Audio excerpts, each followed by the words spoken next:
it's doing that weird shit. Hey, there it is. So, how about this? That's the name of this podcast. I'm this guy. What's going on? Did you hit all the vocal ranges? I did. That was my Mike Patton impression. Okay. I'm Alan Dempsey. And I am Rafiq Shaheen. And with us is our lovely guest. Lovely. Yes. Well, lovely. I've been, a little over here looking at you, to be honest. I appreciate that gurgle. That's how I pick up ladies at the bar. I just walk up to them and go, precious. No, lovely sounds like the kind of adjective that my dad would get really defensive about if anyone called me that, Right. He's like, it's not pretty. Right? My son's not lovely. Who are you to say he's lovely? Yeah. Like, my son's a beast. Yeah. What is your name, you lovely man? My name is Stephen Marlin. I don't like to give my name out, honestly. That's really good for a comedian. Right, no, yeah. it's not great. Just introduce me. Let me tell my jokes. They don't need to know who I am.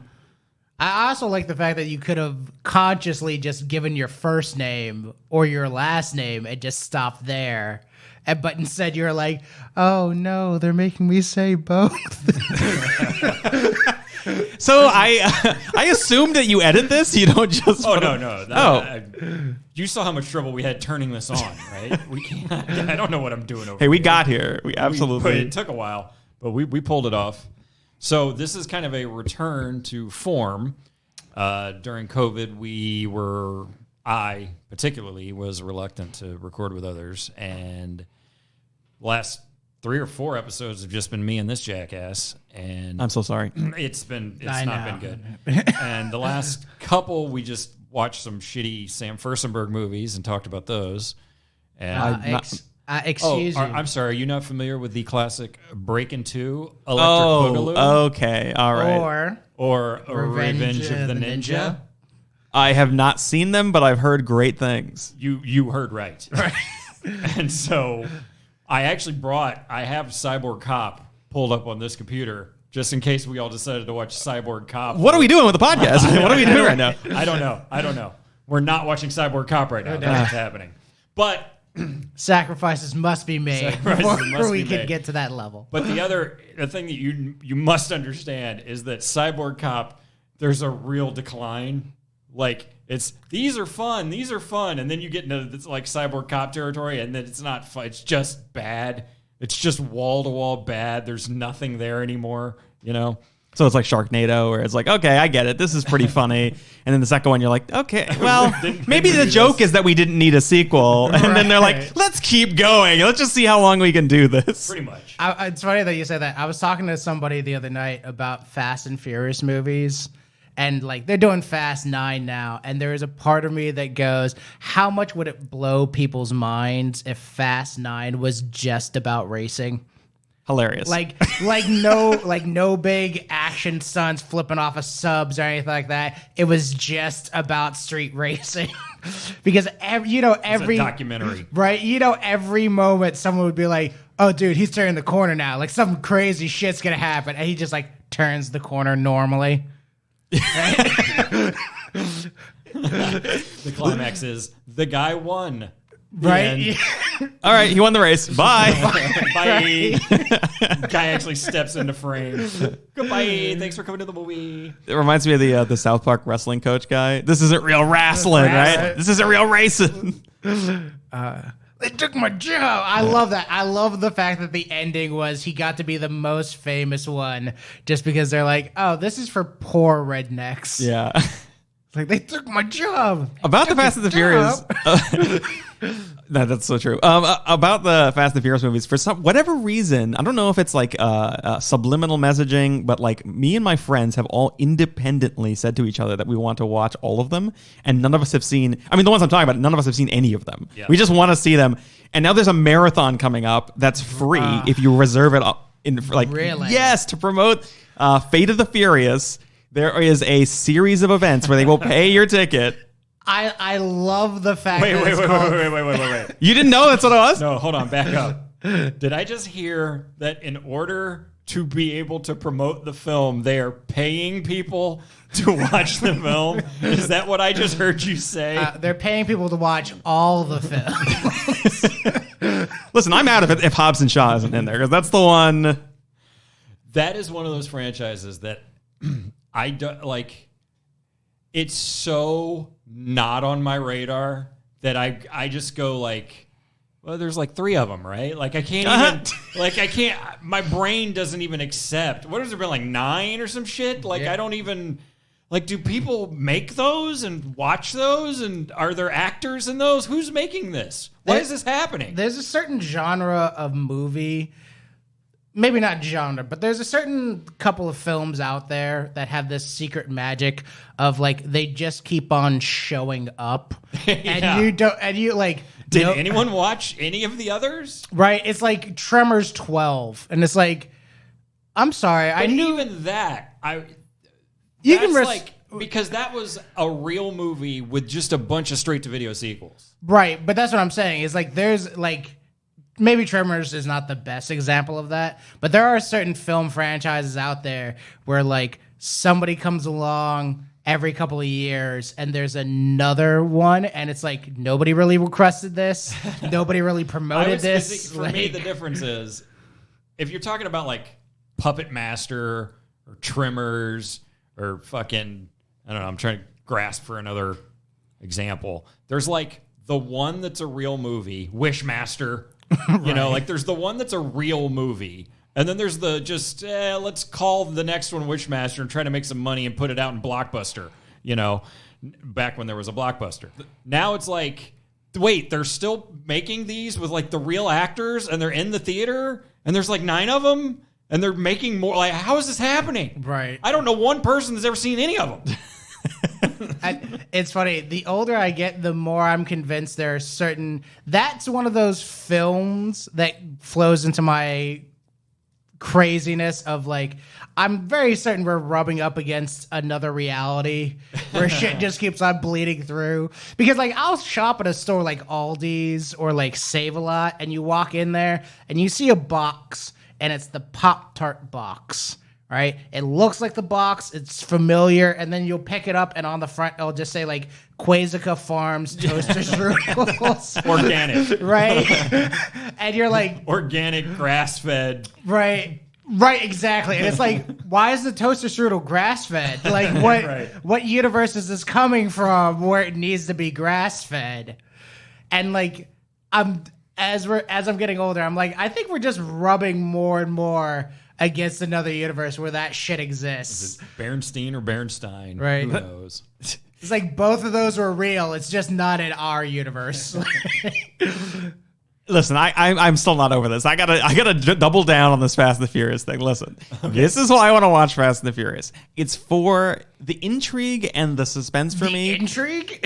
The intrigue and the suspense for me is trying to see what the writers could possibly justify as 9 different story arcs that revolve around driving a car. I just want to know, what is the plot points? Because I haven't seen any of them, and I want to know, okay, maybe I'll give you 3 movies, but then what do you do? Vamp for the next 6? Right. What are you going to do that has to do with racing? So I've seen the first... Well, aren't they like 4 heists or something? It's not even really about racing, right? So that was the thing, right? So like I've seen, I think like 4 of them. I know the last one I saw was Tokyo Drift, and there was a certain point in the franchise where it became more about heists, and like the level of heist just kind of escalated to the point that it didn't make sense for it to really be a racing movie. Because, like, the first one was like, oh, these guys are using their cars, and, like, they're kind of like car thieves or, like, thieves in general. And you're like, oh, cool, that's the undercover cop. And, you know, you're watching that play out, right? But then by the time you get to, like, 4 or 5, it's more like, whoa, so, like, they're using their cars to rob a bank, which is in a submarine. I can't let you get away with it. You sat through 5 of these, haven't you? No, I can distinctly tell you it's like 3 or 4 of them because I remember getting to... So that's bad enough. You sat through 4 of these. I can distinctly remember getting to one of them and like it was like me, Oscar, and Tosh.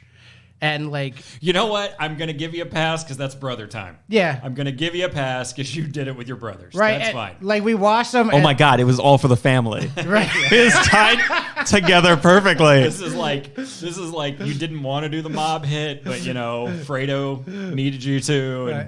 And it was just one of those things where I remember watching the movie, and then we all just like the movie ended, and we all just quietly kind of like got up and like went to separate rooms in the house. You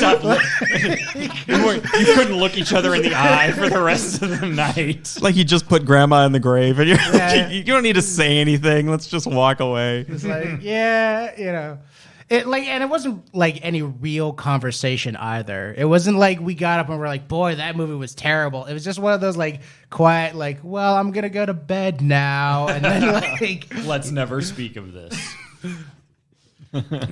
Listen, I think Ludacris probably does a great job. I'm just going to theorize about how these movies are before I see them. I think I'm going to assume that Vin Diesel is fantastic in these films. He can't touch DMX's performances. Let's be honest, okay? I'm not just saying that because he just passed away. I'm just saying you give me any acting role of Ludacris up against an acting role by DMX, I mean, he's going to blow him away. I don't know what I've seen, but I saw something with Ludacris in it, and he was not good. He was Crash. I could not tell you what movie. I honestly cannot remember another Ludacris role other than Fast and the Furious and Crash. And it was one of those things where it was like, you could just... Nobody's going to sit here with a straight face and tell you Ludacris isn't a crazy good rapper. Yeah. But it was just one of those things where it's like, oh, his talent skill doesn't translate over to this other thing, You got... So you guys are forgetting, though, there was a certain period of time in like the 90s where like every rapper went from like, oh yeah, I'm a rapper, like this is my lifestyle. Is your mic falling? Is that why you're holding it? Yeah. Funny? Just twist it. No, dude, I tried to fix it. And oh, goody. We got a broken studio today. Fantastic. But like every rapper was going from like, oh, I'm like a hardcore rapper and this is the lifestyle I live, to like, oh yeah, man, I rap hard and I also kind of act in movies and live a lifestyle that's more akin to pampered celebrity than rapper. Do you remember the Blade TV show? No. There was a short-lived TV show, and the guy who played Blade was a guy named, and it said this in the credits, his name was Sticky Fingers. Oh, Sticky Fingers, yeah. And my friends and I looked at each other and said, what the fuck is a Sticky Fingers? I mean, he's a rapper. I know him as a rapper. Well, I didn't know he was in a movie. He was or a show. He was on the Blade TV. He played Blade on the Blade TV show. It lasted like 4 episodes or something, and it was It was not good. Did it get an Emmy at least before? Yeah, probably. Right. For 4 episodes, it was a 4-episode miniseries that resulted obviously in. Hey, Band of Brothers was what, like 6 episodes? You can do it. You can make it happen. Look, guys, Sticky Fingers shone on the screen. He illuminated. He elevated the material. If I could use one word to describe the performance of old Sticky Fingers, it was elevation. I want to know why you name yourself like I Steal Stuff. Like that's what his name is, right? Like, yeah, basically. You just introduce yourself as like, hey, I'm gonna steal from you. Well, so like my name is Rapey Magoo. I do rapey. Right. I'm sorry, I'm gonna have to correct you there. It's pronounced rapay. Okay. Sorry. Yeah. No, like, so I don't know. This is. It's not like we got a huge audience who's not going to understand this anyway, but there was a point in time in the 90s where like everyone was so concerned about being the hardest rapper out there. And even like rap today, everyone's still trying to kind of prove that they're hard, but they're not trying to prove that they're tough in like the same way as like during the 90s. Because during the 90s, like lyrics were like, I smoke cocaine and I bury bodies. And now it's like, I fuck your bitch when you're not around. And it's like, there's a big difference in the level of like hardness in this, right? Yeah, it's Childish Gambino like getting out the window instead of like, he's like, oh shit, he came home. Well, yeah, that kind of goes into the my brain just collapsed. But the whole thing of like being tough on stage, like somebody like Childish Gambino, his whole shtick is like, I'm a dorky, nerdy dude. Right. You know, I used to do a thing on stage about how the whole idea that the younger or the older generation goes, oh, these kids, they're horrible. And like the idea of like the music we were listening to was genuinely terrifying. You had, Body Count singing Cop Killer and NWA, Fuck the Police. And now how it's gone the other way. I'm mad at the kids because their music is so tame. Right. And it's like, why aren't you talking about killing policemen in the streets? What are you doing wrong? It's like, oh, you kids are so soft. I haven't heard one song about you stabbing an old lady for her purse. Right. Dude, Body Count had a song called Mama's Gotta Die Tonight. And it was about his mom was an old racist. He brought home a white girl. She got mad. So he sets her on fire. He chops up her body. And then he takes her body on a cross-country tour where he just buries pieces of her in major cities. That is the whole song. Right. So he was like a mix between like Weird Al and Eminem. That's what I'm hearing. I don't know the song. Yeah, Weird Al did a guest spot on that first album. An accordion solo, right? Between Ice-T's horrific fucking lyrics. Can we give, just as a weird turn for us, can we actually give Ice-T some props, though? Because his longevity as not only like an actor and as a musician is pretty stunning, especially from like the era he came from. I missed it somehow, but right when COVID hit, Body Count released a new album. And I'm a huge Body Count fan. Totally went under my radar. I just got it like a month ago. That album is unfucking believable. That album grabs you by the balls and does not let go for 10 full tracks. It's one of the best metal albums I've ever heard. It's so fucking good. Right. I love that about musicians. So I'll say this about musicians in general, right? Is I feel like between the 80s, late 80s, early 90s, and now, late 80s, early 90s, there was like, everyone's got beef. Nobody's collaborating with each other. Fuck you, motherfucker, if you think you're even going to step near this track that I'm doing. And now everyone's like, hey, buddy, how you doing? You want to be on this track? You want to be on 9 others? And it's like, you guys could just be one group at this point. Like, it's not a bad thing, man. Like, and you can't convince me that those beefs are real. Not anymore. 99%, they're just working together. Oh, Machine Gun Kelly and Eminem, get out of here. Like, that's the thing, right? Like, in the late 80s, early 90s, they were absolutely real. They were killing people. Right, exactly. Yeah. Like, I don't think you're that committed to the money. Right. And like nowadays, it's like, oh, yeah, man, I hate this motherfucker. I'll fight him in the streets. It's like, hey, Bob, how you doing, man? Like, I loved that lyric where you said that you would kill me in the streets. It was so good. Yeah. It was so good. Yeah. So, Stephen. Do you make with the Yuck Yucks on stage? God, not in a long time. How long has it been? Over a year, I think. Is that a COVID thing or is that a fuck this thing? Mostly, it was almost entirely a COVID thing. I was like getting momentum. People were asking me to get on shows and stuff like that, and then I had a showcase, and then like pandemic. Yeah. And I'm, my day job is I'm actually in public health, so I'm an epidemiologist. So it's like, oh, I can't get on stage. Yeah. I got an important question for you. What does the word epidemiologist mean?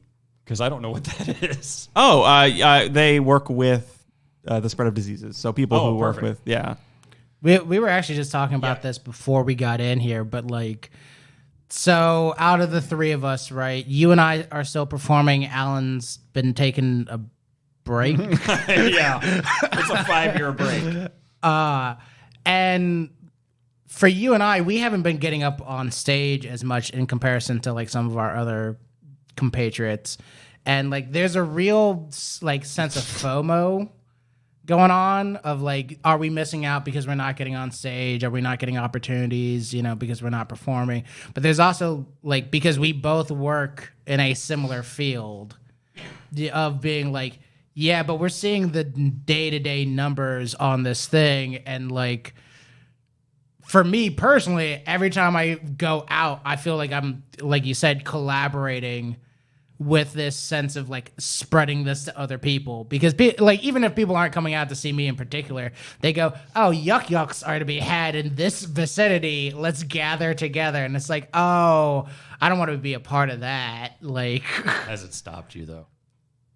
it slowed me down. Did you see that pause? Did you see that pause? I will be honest and say no, it has not stopped me. It has slowed me down though, because where I was going to open mics like 4 to 5 times a week, now it's like once a month, maybe. Okay.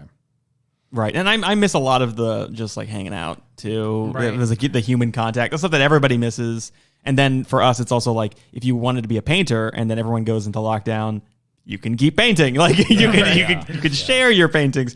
I cannot responsibly get in front of people and encourage them to group up together and hear me spit over them. Like I can't. Well, yeah, and so they can all open their mouths real wide and while I'm talking, project a hiccupy sound while they laugh.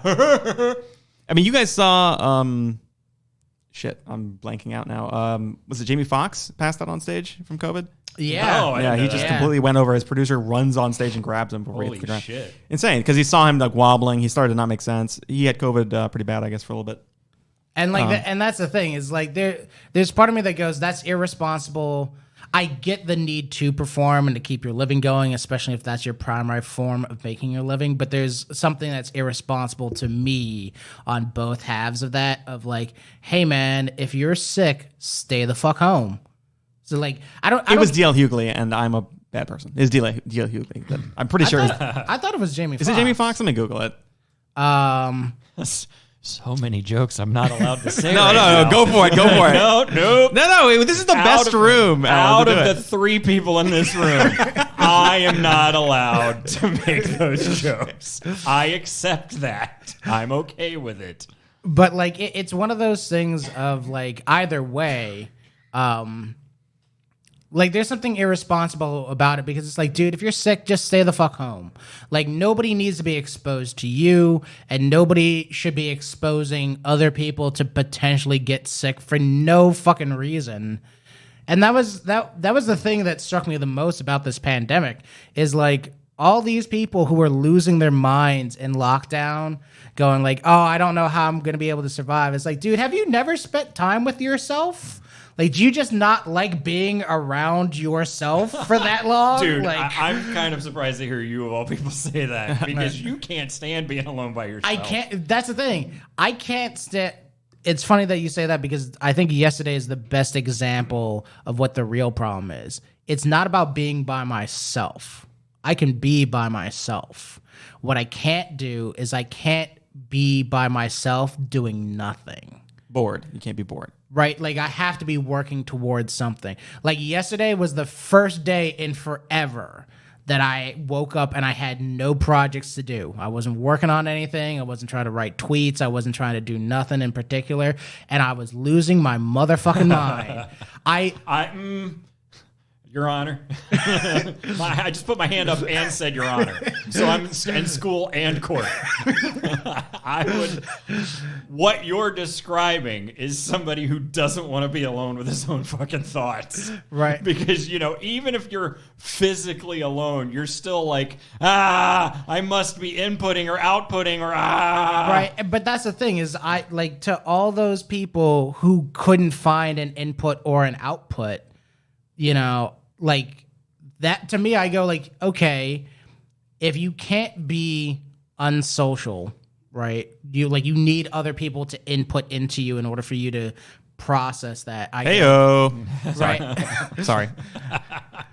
I'm not gonna even dissuade that. That was good. That was good timing. Hey now.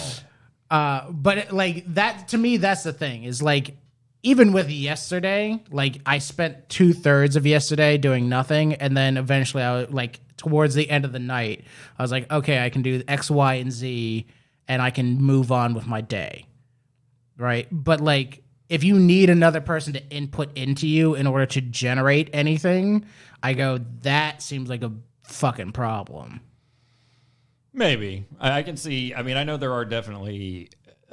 I'm gonna make this real boring. There's definitely introversion and extroversion. And there are definitely people who I tend to date people who speak and they're processing as they're speaking, whereas I go, I'm being told the facts because I'm hearing words come out of your mouth. So I mean, there is definitely a thing where, I mean, I was a teacher for 10 years, so there's spatial learning and visual learning, and, there's also people, that's why you group kids up in class, right? 1, 2, 1, 2. All right, 1s go over here, 2s go over there, because some kids learn better by bouncing shit off of another individual, What that sounded like to me, I'm sorry if you're... No, it was as dull as it was. That's fine. Alan, I completely agreed with you about you're kind of like diagnosing a Rafiq, but it sounded... That's all I do. It sounded similar to me, though, which is the biggest podcaster in the world, who I won't name, mentioned the demons. He has to make sure he keeps working. He has to always be working on something because the demons will come. And when he said it, I was like, what the like that? I was like, that's me. What just happened? I can't like not have something because I feel like I start to decay. Like in my brain, I'm like, oh my God, my life's over. Like I can't. So I'm just wondering if that's resonant with you, because that's what it kind of sounds like. So like my brother Zubin gave me what I think is the best quote along those lines that makes me feel like it's something I can connect to. He was talking about the men in our family in general, but he is like, there's a certain type of person who is like a shark in that they have to be in motion in order to be comfortable. Yeah. I actually, my mental illness goes in the other direction, where I can't get started because I'm either so depressed or so exhausted or so whatever that it's like, okay, I'll do that after this video. Right. No, I'll do it after the next video. And then fucking 4 hours goes by and I go, have I moved today?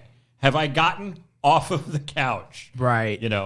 That's got to be really bad for your writing. We were talking earlier about you want to write. Like I can totally empathize with that. So I definitely have to do, when I can get myself moving, I definitely have to do that, the timing thing. That works for me, where it's like, okay, I've got to fucking clean this filthy apartment, so I'm going to clean for 30 minutes. Put a timer on, 30 minutes. As long as I'm moving and touching things and wiping things for 30 minutes, and then I can, at the end of that beep, I can go, now my place is 30 minutes cleaner than it was. Have you ever tried that dangerous writing program?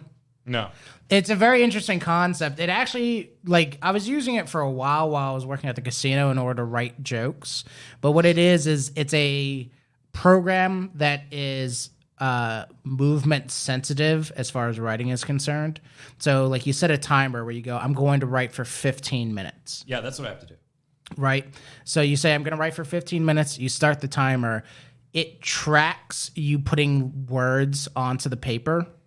And if it senses that you've stopped putting words onto the paper, the screen starts turning redder, and then it just deletes everything that you've done. I don't like that. If you don't, right? I don't care for that at all. Because there are times when you have to stop and think for a fucking second. Right, but that's the thing. It's so you can set the sensitivity, right? Yeah. To be like, okay, if I take 60 seconds, if I take 30 seconds or whatever. But for me, especially because when I was at the casino using it, I was trying to get better on writing one-liners. So it was very much it was a nice pressure valve. I really enjoy the idea of you doing security while you're being demanded of writing on your fucking phone. Let's be honest. Security at the casino is more of hey man, don't make me come over there and not do anything. I'd much rather stand here and not do anything. What happened? Who robbed the vault? Yo, man, I was writing one-liners. Right. What do you want from me? Why did the robber enter the casino. Now, Right? so It's like I had a shoelace joke, dude. You don't understand. Right, It it's- was like it was someone- about those little things on the end of the shoelaces. It was a fucking crusher. right, like the police are coming over. You're like, shut up for a second. I'm trying to finish. Hold up. What do you call those things? What do you call those things on shoelaces? I got 15 seconds. wait a minute. This is my time to shine. Those are called aglets. Oh, are they really? Yeah, the Aglets. caps on the end of. I don't know why I know that. So I have a friend. I think he's better now, but one time he was real bad about. I would almost say he was narcoleptic. He would just pass the fuck out. And he told us one time, as he was like, I hadn't known this guy very long. He's like, "Don't talk to me while I'm asleep." And I go, "Why?" And he goes, "Because my subconscious is a bitch." So then, I don't know. Time passes. He's passed out next to me. And I said something about how he should buy shoelaces. And I swear to God, like 2 days later, he comes in all excited, telling us about some shoelaces he just bought. Then, I don't know, more time passes. He passes out, and I just kind of go up to him. I go, "Give Alan all your money. Give Alan all your money." The next time I saw him, as soon as he saw me, he brought up $20 that he owed me. Like out of the gate. As soon as I walked in, he was like, "Hey man, I know I owe you $20, blah, blah, blah." So this guy's like reverse Inception. Right. Like, he's just like automatically open to the world. Dude, so you saw a side of evil in me the other day. Oh, we were talking about the same guy. We were talking about the guy who got drunk and I convinced him he was Oh, in okay, Georgia. yeah. Same guy. So Alan and I were talking about this. This is some cold-blooded dark shit. Right. But like I was telling him I couldn't be friends with a dude like that because like the jackass in me would just fuck with somebody like that too hard because there's always a portion of me that's like this far away from just stopping mid conversation with people and just going like, "Yeah, man, so anyway, I'm going to the park and like I need you to wake up now." Anyway, so Try to imagine how bad that would fuck with your head. You gotta wake up, please. And then tell him it progresses to... right, and so like in my mind, the way you keep on fucking with somebody is you start off with like, "I need you to wake up now," and then you go to like, "No, seriously, your family needs you to wake up now," and then But like you talk in between. You Right. talk in between. Like you're having a conversation, and then suddenly, like right now, I'm talking to a microphone. "Steven, you need to wake up now." And then you tell the guy. So, and then like a little bit later, it's like, "No, seriously, you need to wake up now." And then on like the third one, you actually touch him on the shoulder and go, "Your family needs you. You need to wake up now." I need you to stop doing that because that freaks me out for real. And you're talking about it, it's still freaking me out. That is the most. I've never been more afraid of this man than when he told me that. That is the most sinister, evil thing I've ever heard in my life. but there's something that's so fun about like just breaking people's reality like that from time to time. Like there's always like I constantly have to fight myself from screwing with people in certain situations. Like I was with my roommate and she was picking up like pet food the other day at the market, and part of me was like, "Oh man, what if I just bought bird seed and then walked up to somebody and been like, 'Hey man, so I'm trying to feed the birds in my yard and like I don't know how I'm going to attract all of them because like I'm trying to keep the body buried.'" And like That's good. So speaking of mental illness, do you You all, are in the right place. do you all ever wonder, are people who are immensely talented automatically crazier? Like you talked about having a messy apartment. That's probably the result of like some sort of depressive thing, depression, whatever. 100%. Because that's what it is for, a lot of us. And then I think like, this is how fucked up this is. I think, would I want to be more crazy to gain more talent? Like that weird, like deal with the devil right. kind of. So I have heard, this is some ancient shit that I'm going to totally misquote, but I have heard that studies have been done specifically on depression that as hard as depression is on the individual, they also have a tendency to kind of see things more clearly. I'm sure I'm butchering this study, but it's the idea that, depressed people are kind of less prone to self-delusion, and they're kind of more prone to seeing what's really going on, which might be why they're fucking depressed, because they're not, they're not living in fantasy land, So, I mean, I think there are probably, look, I mean, if you're hearing voices and seeing teeth coming out of the walls, I can't imagine that's beneficial, but I would imagine that most of the low level, there's benefits to anxiety. You're hyper aware. The guy who has anxiety is running when the saber tooth comes first. Right. There's benefits to depression. You don't get as wrapped up in your fantasy world, So, but I do know what you're talking about, because a lot of my heroes are space cadets. Like, watch one interview with Billy Connolly. The guy is living in Looney Tunes land, but he's one of the most brilliant comics that ever lived. Ever. And I saw an interview with him where he was talking about that, and he was saying, like, I don't know how to do anything, and it's terrifying. He said, I don't know how to buy a car. I don't know how to buy a house. He said, I got managers and stuff that do that for me, and I have no idea how any of that works. And it's like, what a blessing to be Billy Connolly and to be able to just live in your own skull like that. But also a curse. Right? Yeah. So I'm on a realistic level, I'm absolutely in agreement with Alan on this one. On a theoretical level, though, there's also the notion of everything that we do in society is a manufactured process. It's the notion of, like, none of this is real. Like, none of it is real, essentially. Like, time isn't a real thing. It's an artificial construct. Oh, that's not true. If you time is a measurable thing that changes depending on the mass around it. I am a genius. If you grind down the universe so that there is no conscious life left, there is not going to be a moment at all where somebody goes, "That's time."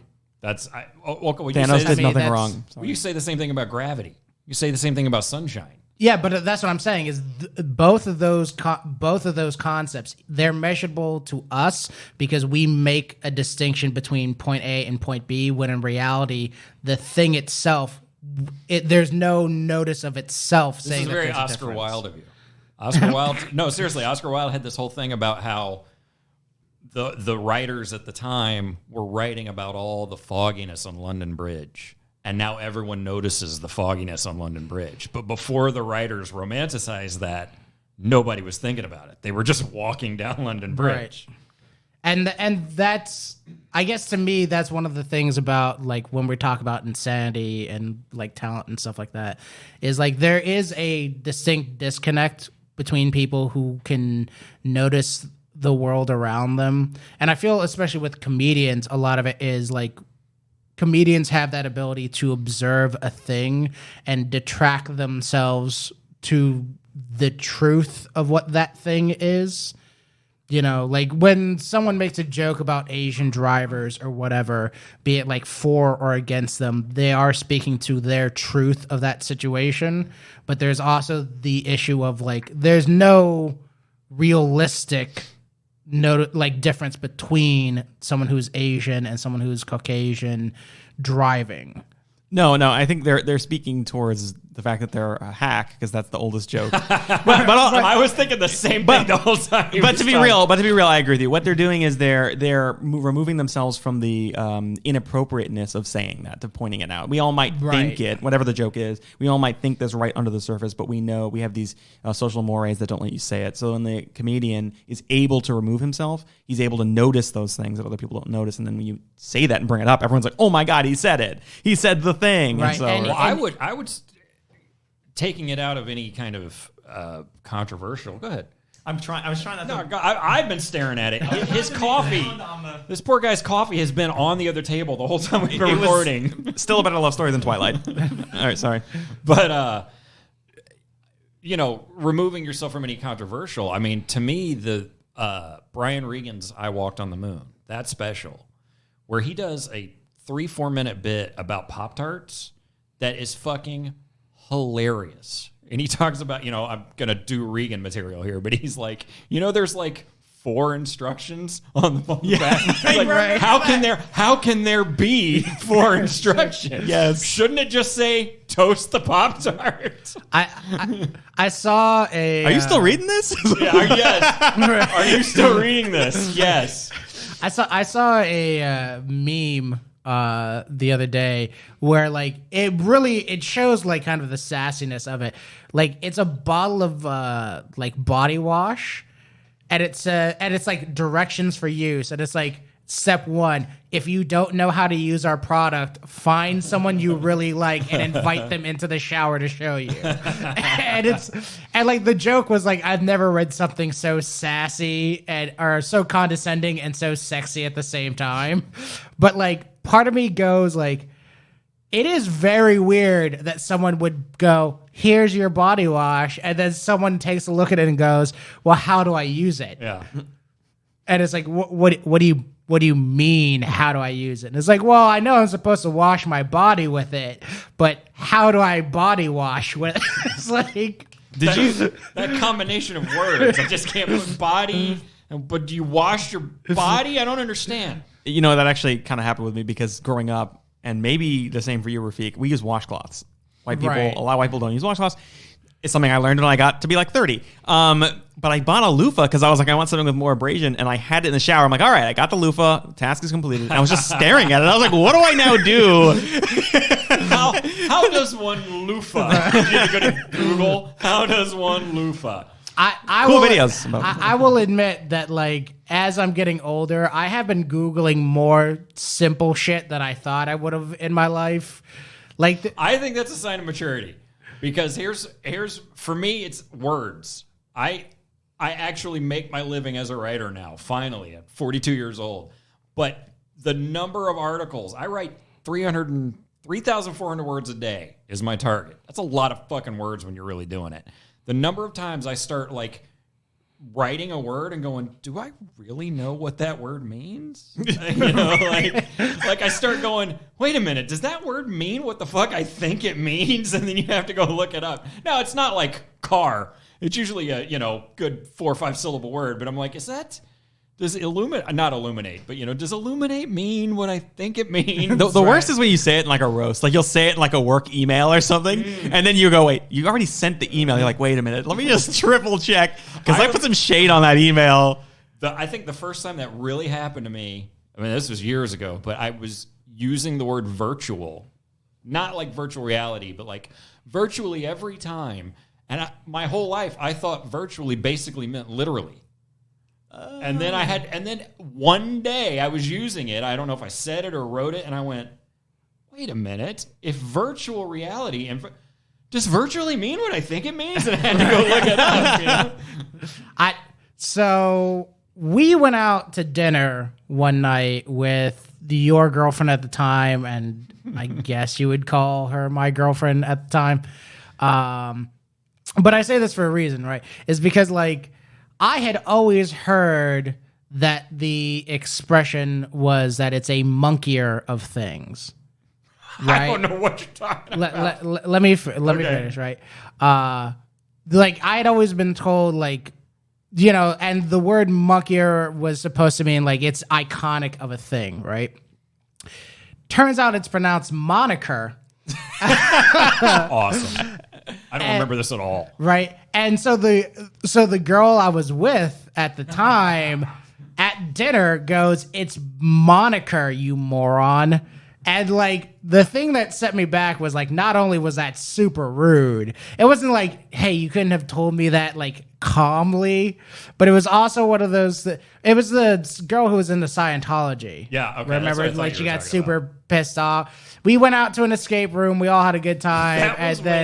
That was when G started talking shit about Scientology. Yes. And then the girl you were with was like, well, I was raised Scientologist. And then to watch G backpedal out of that was fucking beautiful to watch her be like, no, it's just whatever. Sometimes people, it was fucking awesome. Yeah, it was great because we were just ragging on Scientology for like a good 5 minutes, and then it was like, well, I was raised Scientology. It's one of those things if you had just been like, oh man, pedophiles are the worst, right? And she was like, well, I was raised by a pedophile, and you're like, oh well, right? You got to fuck a kid.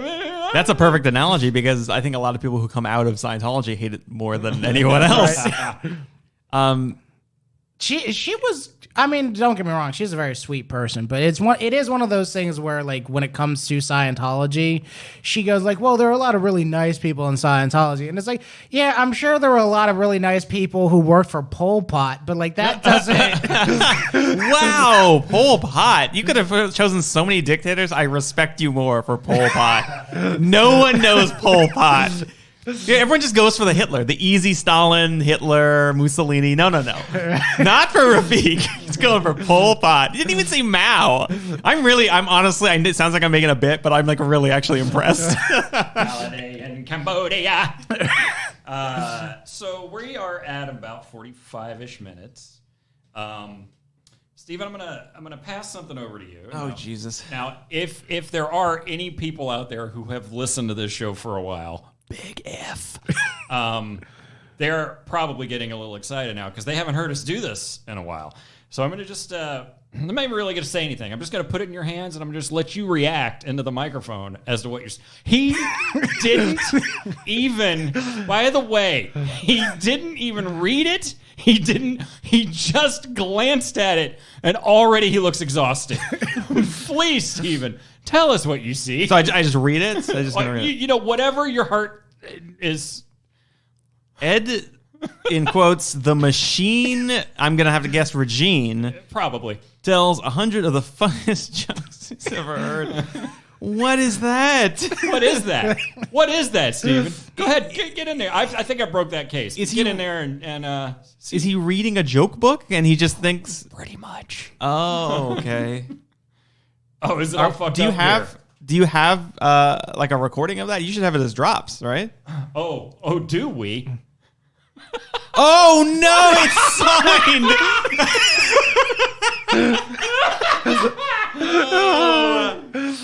Oh wow, that is some follow through on the bit, Alan. I love it. Now, actually, you actually are a huge fan. Is that? No. Here's what happened. I believe it was 2018 Christmas, I think is when I got this. Yeah, sounds about right. My brother, I've told this story several times on the podcast, so people are probably sick of hearing this. My brother has this tendency to buy silly joke presents for people that are just like, they are designed just for you to go, why do I have this? Like one year I just opened a clarinet. Classic. Like I have a clarinet now. So good. So, and then he has this ability to spread the joke out. So, like, he bought my mom a little, like, lap xylophone one year. Ha ha ha. And then, like, 2 years later, he bought her, like, a real fucking in a case xylophone. She could be getting good at like over time. Yeah. So, in the midst of opening, every third present stupid. One is like a shirt I really like. One is a whatever. And then something stupid. So, in the midst of all that, I open this. And I just start howling. And I'm like waving it around like, Phil, what the fuck is this?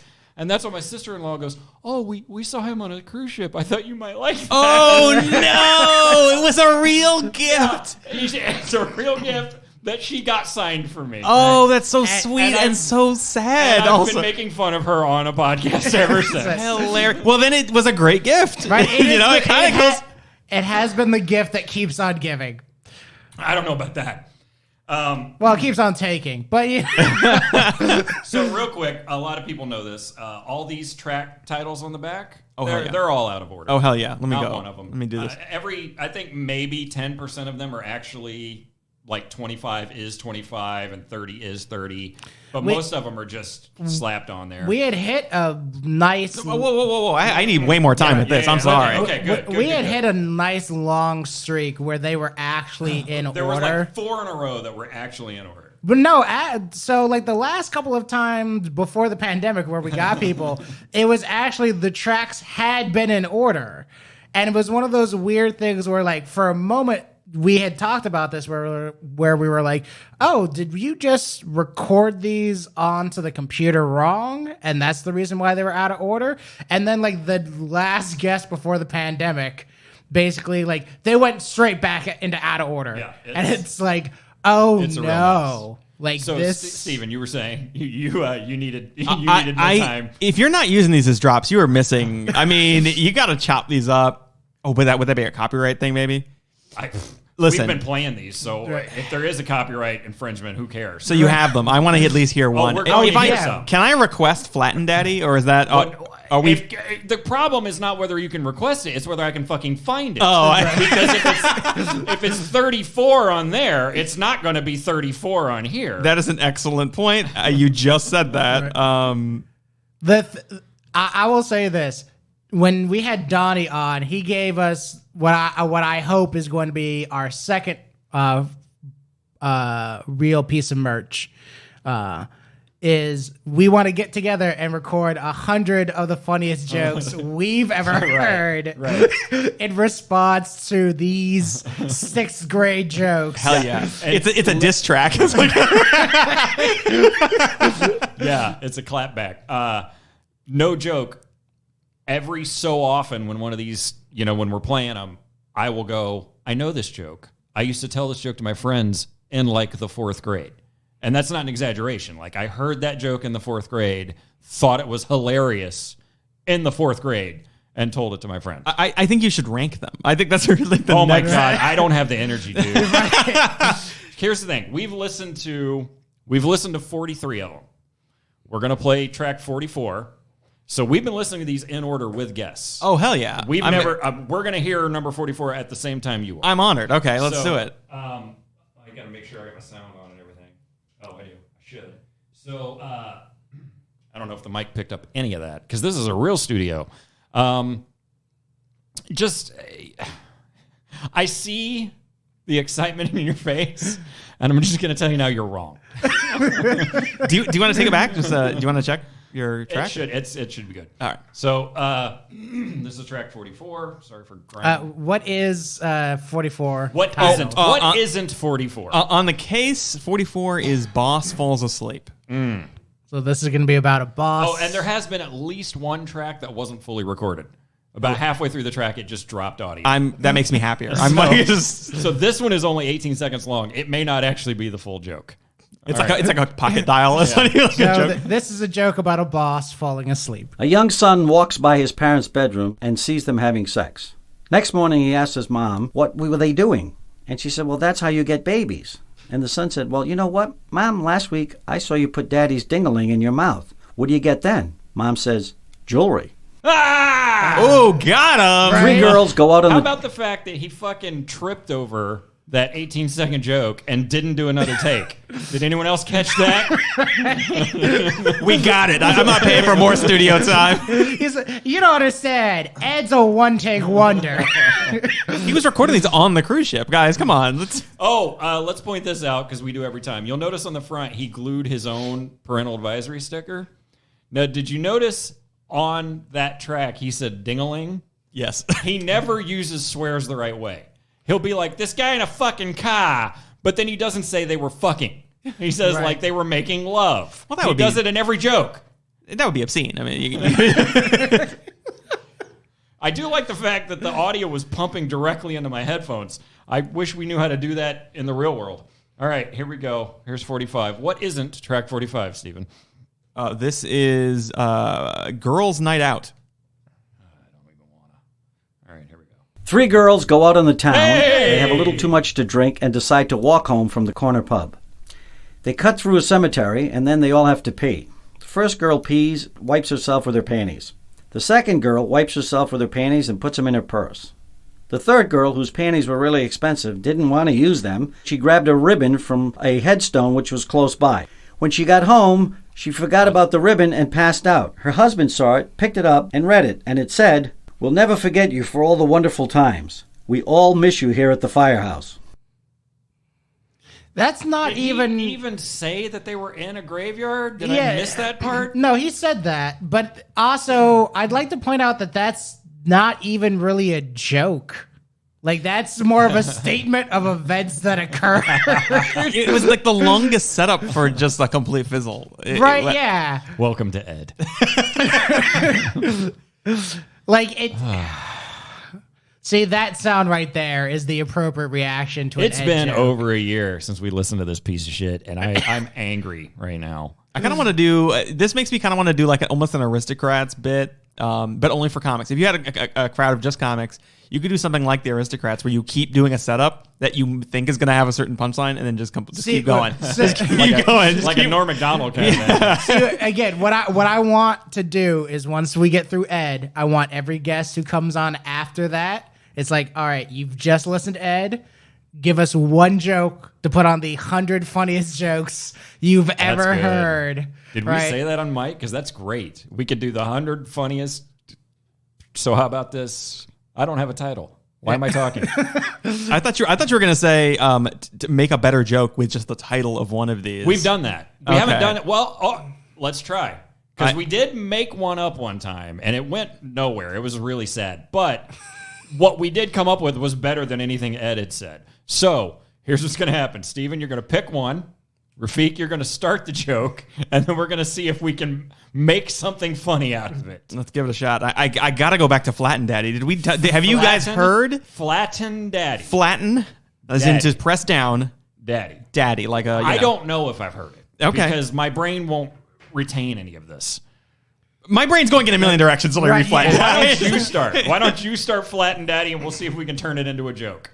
Go. Okay, well, so some buddies of mine and I were sitting around. We're trying to, we all have get-rich-quick ideas, and we were just trying to we were brainstorming different ideas for products. And the thing is, we were drinking though, so we were just writing ideas down. When I woke up, only one idea was circled on the board. It was Flatten Daddy. Nothing. You looked at me for the pass off. Where am I going to go with that?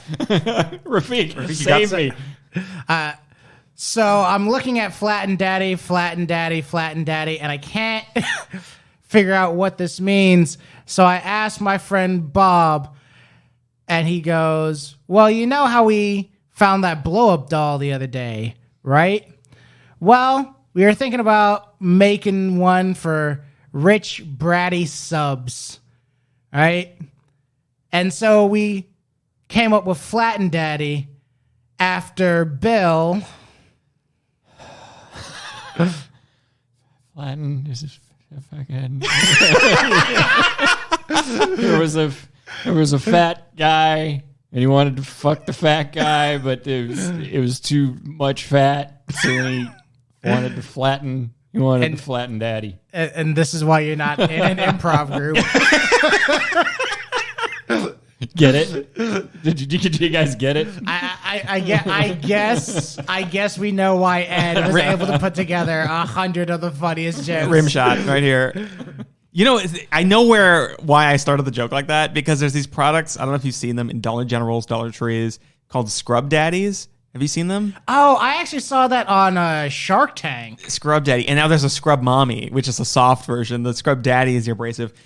Anyway, so that's a weird form of sexism. Here's the right? thing. Obviously, Scrub Daddy, that's just a sentence you say to your woman. Like, you get over here and Scrub Daddy, right? Make it real abrasive, too. Okay, I before we go into whatever you're about to say, that brings up a very interesting question of, if Scrub Daddy is what you're saying to your woman, who the hell is saying the Scrub Mommy part? Because that's the dominant woman. She's looking at her man going, get over here and Scrub Mommy. Okay, I'm so glad that you phrase it like that, because like in my mind that goes either into like a weird incestuous hole, or like a weird like your wife is definitely cheating on you with somebody. You said weird incestuous hole. I mean, You said those words. They're all a little weird, I would imagine. I don't know why my head went straight to occupations. Like, it's like all like, oh, that person's a CPA, that's a doctor. You're just like introducing people to your friends. Like, oh, what's she do? Oh, she's a Scrub Mommy. And you just keep moving. That's good. Well, clearly you have a brain for that because Flat and Daddy, you were like, "There's somebody's flat." Well, I don't know. What I got nothing. I can't compete with Ed. Right. So what we've learned so far, Stefan, fantastic. Me, mediocre. Wait a minute. Is it Stefan? Because I'm It calling is you not. Steven. All right. It is not. Rafik is having some yucks. Okay. Whoo! So, fantastic, mediocre, and when it comes to Alan, don't let him try to do that to save your life. Like Sometimes just for fun, just to see where it goes in my apartment by myself, I'll try to like freestyle rap, and it'll get so absurd that I go like, I have to do this in front of people because I'm like pausing to think of the next word and it's not making any kind of sense whatsoever. And it's like, this is actually maybe kind of genius on a weird level. Okay, so what we're going to do is we're going to get him in the 8 Mile outfit. Yes. We're going to take him to a real rap battle. So my brother, ages ago, they knew a guy who was a really good rapper, and they that's all fucked up. They knew a guy who was a really good rapper, and what they would do is they would stop people on the street and go, "Hey, we just signed this guy. Can he rap for you?" And he would freestyle, and it was really good. But what was funny about it was to watch these people awkwardly standing on the side of the street while some guy is just rapping at them and watch them try to react. I'm like, yeah, that was good. So I always thought, where you need to take that joke is you make me the guy and you tell them he just got signed. And then I just stumble and nonsensically say things that barely connect and barely rhyme, and then watch them go like, yeah, that was great. And just like that, he's back in the comedy. I love it. There it is. And so what we've learned is Alan's form of comedy is much more akin to like Ali G or. Did I ever tell you about the time we interviewed people at MegaCon? No, I don't think so. This is great. We went to MegaCon. Here's what happened. Somebody fucked up the sound. So we can't use this video. But like for some reason the input was wrong or whatever. But I went to MegaCon in a suit, and I had an actual glass of whiskey. So what I did is I interviewed a handful of people, and it was boring interviews. It was, so how many times you been to MegaCon? But at the end of every single one, I would look at the camera and take a sip. So then we messed up my hair a little bit. We did the tie a little bit lower. So then I was like kind of jazzed. Hey, how you doing? And then I started interviewing people. And then we did about 4 of those. And then it was like we fucked up my hair real bad. We had my shirt half untucked. And then I was going up to people and just be like, hey, this is going. This is MegaCon. How you doing? And it was great because I actually had whiskey on my breath. So they really thought I was fucking hammered. And they would tell people like, he might be a little drunk, but, just go with it. And the last guy, I stopped interviewing him and I was like, so what? So, I said some things on Facebook. Why you got to leave me? You know what I'm saying? And then I just like gave him the mic and sat on the ground. And, like, we couldn't use any of it because somebody fucked up the audio. That's a shame. Alan, I've been sitting on this. You brought up Brian Regan. Did you see On the Rocks? Is that the new one? The new one, yeah. Oh, yeah. You did? How'd you feel about it? Hey, be honest now, okay? Because I'm a big Brian Regan fan. I love Regan. I think his top is I Walked on the Moon. Is that what it's called? No. That is, Bill Cosby himself, Eddie Murphy Delirious, Brian Regan, I Walked on the Moon. I mean, it's one of those perfect comedy specials. I do believe, and this is partially because I did comedy for 8 years and whatever, I can see in his last couple specials, I can see areas where he has gotten really comfortable playing to his audience. Right. And there are definitely things that are like, well, that was cute. But it doesn't feel like he's pushing himself like he used to. However, there is an entire chunk in the middle of that where he talks about going to a dinner party. Or maybe not a dinner party. Yeah, I know you're talking about. But I've never seen him. I've been a fan of his forever. I've never seen an angrier bit from him than that bit where he talks about how he can't stand the shit people say and he can't deal with how stupid people are. And like, it was the most rage-filled thing I'd ever seen him do, and it was kind of beautiful. I agree with you. That's the one thing I would take out of it that was like, it was okay. It was not as good as I was hoping, but it was okay. But I agree with you. He kind of interfaced more with like reality and like being honest with the audience more than I think any other special I've seen. And where he talks about his mental illness and stuff. The whole thing about OCD is phenomenal. That thing was great. There's a whole thing. I was talking about this with somebody last night. There's a whole thing of like people when they start getting to a certain level of success, where like when you look at their early form, like when you look at early Kanye and look at Kanye today, early Kanye, his failures, like he'll have a failure, and then when he comes back with a success, his next success is miles above than the one previous. But the later on in their career, the more you're seeing the level of like success and failure is kind of evening out, where it's like you fail, like this album wasn't good. Your next album that was good is like just a little bit better than the one that was good before it. I think it's real easy for. I really enjoy. What's it called? On the Rocks? Is that On the Rocks? Yeah. I really enjoy that special. I've already watched it more than once. Now that we're talking about it, I'll probably watch it, have it on my audio on the way home. I have no complaints about it, but I do think that there's the Steven Spielberg thing where like eventually you can draw a line in the sand and you can see where Steven Spielberg gave up. Yeah, you know what I mean? Yeah, where you can go like he goes, I'm at the top of my game. I've already won all the awards. I'm a household name. Now I'm just going to point the camera at stuff because I don't give a shit anymore because I'm Steven Spielberg. And I think there.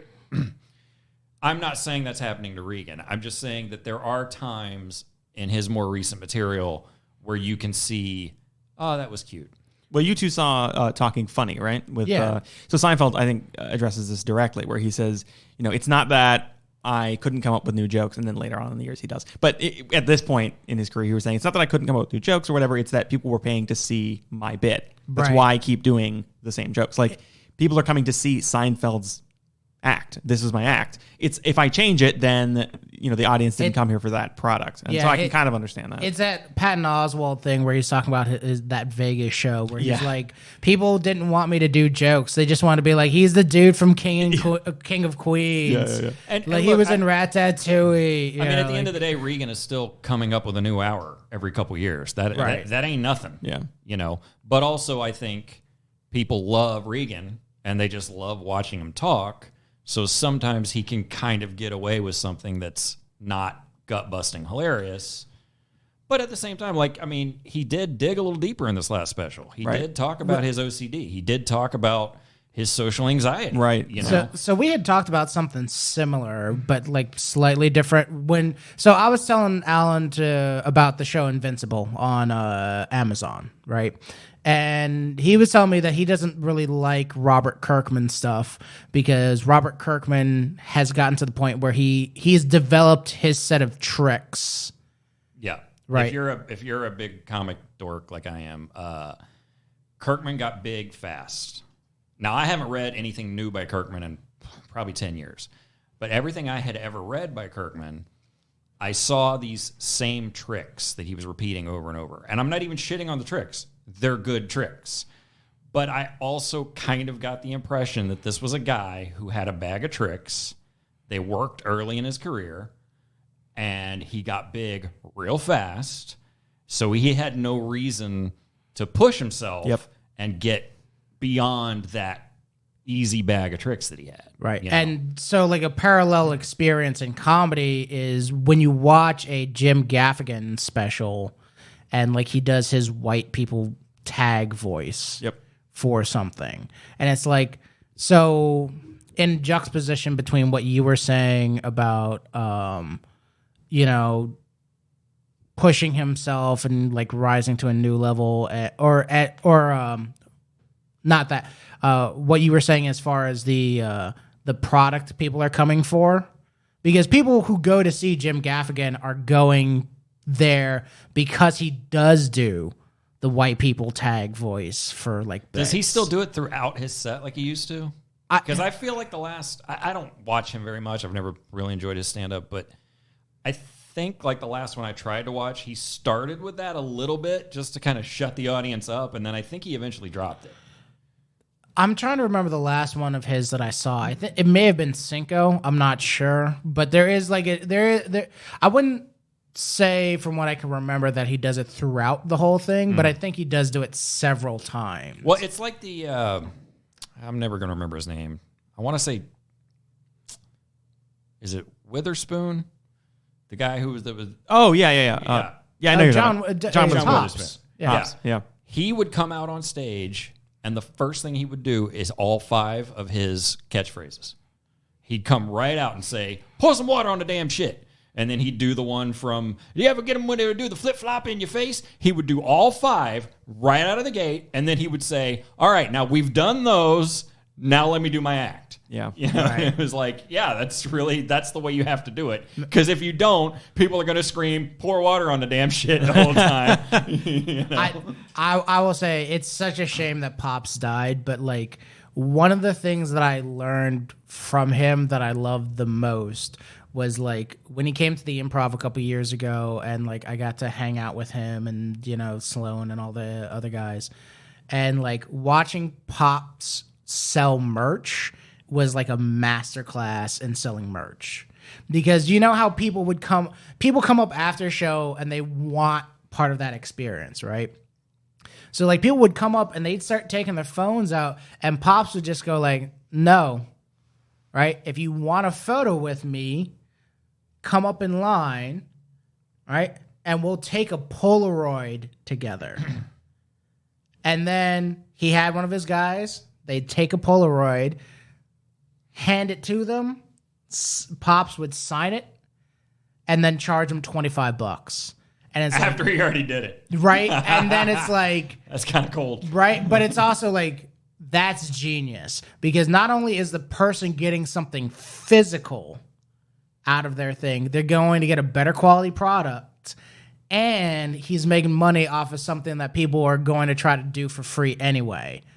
Right. And it's a much more enjoyable experience for the, you know, audience member, you know, because now it's the, like, you have this piece of memorabilia from when you got to see, you know, it's like, oh yeah, me and Pops hung out. You know, that's what people are going to tell people, but it's like me and Pops hung out after the show. That's what Ed would tell people. That is definitely what Ed would tell people. So Ed, when you go on his website, there's a bunch of pictures of him with famous comedians, and it's very clear, if you have done comedy for any length of time, that he was one of the people in line waiting to take a picture with famous comedian.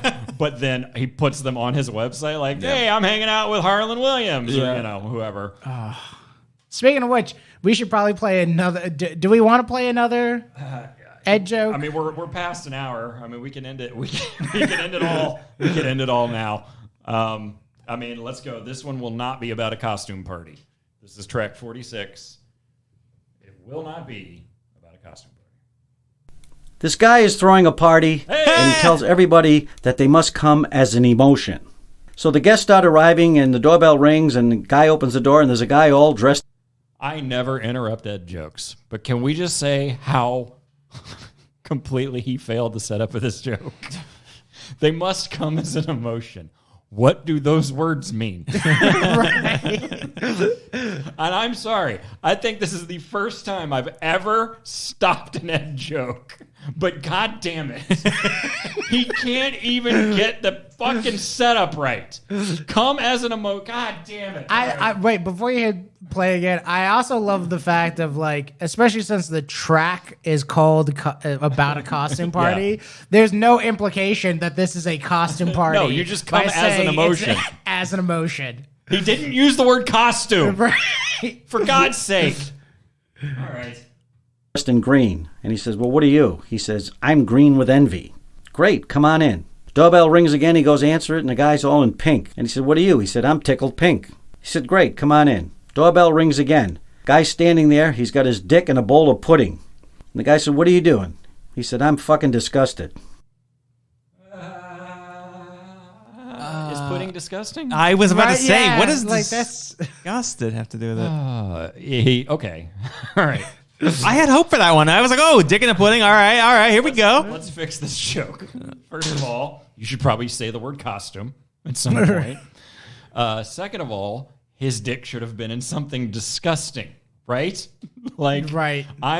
He had his dick in a bowl of dog shit. Yeah. I'm fucking disgusting. By the way, fucking disgusting. Is that an emotion? He could have been like having sex with his Right, wife, yeah. maybe. In front. Yeah, exactly. It's like he could have been fucking his friend's wife, Yeah. or it could have been like,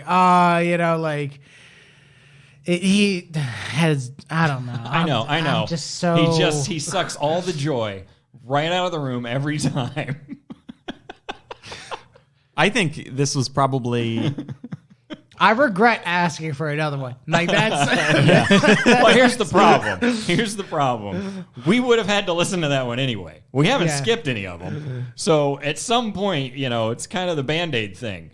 You can get your vaccine now and have your arm hurt, or you can get, COVID later. I mean, do you want Ed COVID or do you want Ed vaccine? That's really the question. But here's the thing, right? This is the pseudo symptoms of Ed, because now I feel tired, a little achy. I just want to curl up and do nothing. Yeah. This isn't a bad inoculation though for like an open mic. If you had to like. Oh yeah. Have you never been to an open mic before? Listen to So How About This? Yeah. All right, so I think a good way to end this would be to tell some great open mic stories. To be continued on the next nutty episode of Sunday.